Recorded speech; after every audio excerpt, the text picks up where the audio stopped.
Matematik SPM, asas nombor. Let's go.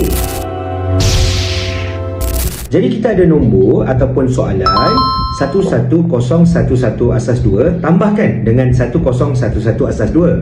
Baik, sebelum tu Azman nak you all tahu dahulu bahawa 2 asas 10, okey, dengar ya, 2 asas 10 adalah equivalent ataupun sama dengan 10 asas 2.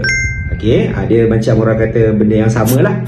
Dia adalah nilai yang setara. 2 asas 10 adalah sama dengan 10 asas 2. Baik, jadi kalau kita ada tambah macam ni, penambahan dalam nombor asas 2, 1 tambah 1, kita macam seolah-olah tambah dalam asas 10 dulu. So, kalau 1 tambah 1 apa? Dia adalah 2 asas 10 kan? So, convert dia kepada 10 asas 2.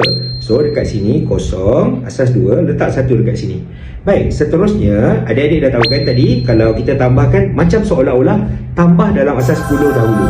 So, 1 tambah 1 kita akan dapat dekat situ, kita akan dapat 2. Okey, 2 asas 10. Jadi bila 2 asas 10 tambah dengan 1, kita akan dapat 3 asas 10. So 3 asas 10 adalah equivalent dengan 11 asas 2.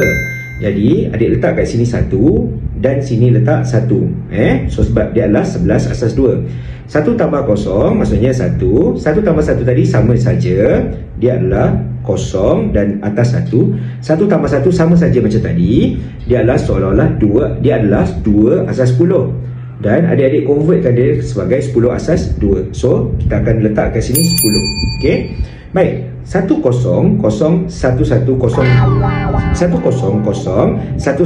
asas 2, kita nak kena convert kepada nombor dalam asas 10.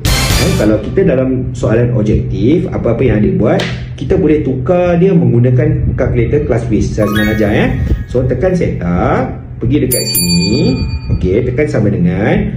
So nombor ni tukar kepada binary, tekan bin. Okey. So tekan bin, masukkan nombor dia 10, masukkan nombor ya adik-adik 100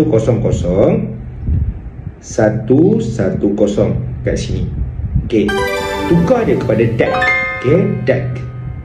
Alright, DAC ni adalah asas 10. So kita akan dapat 38 asas 10. Jawapan dia adalah B. Yes sir.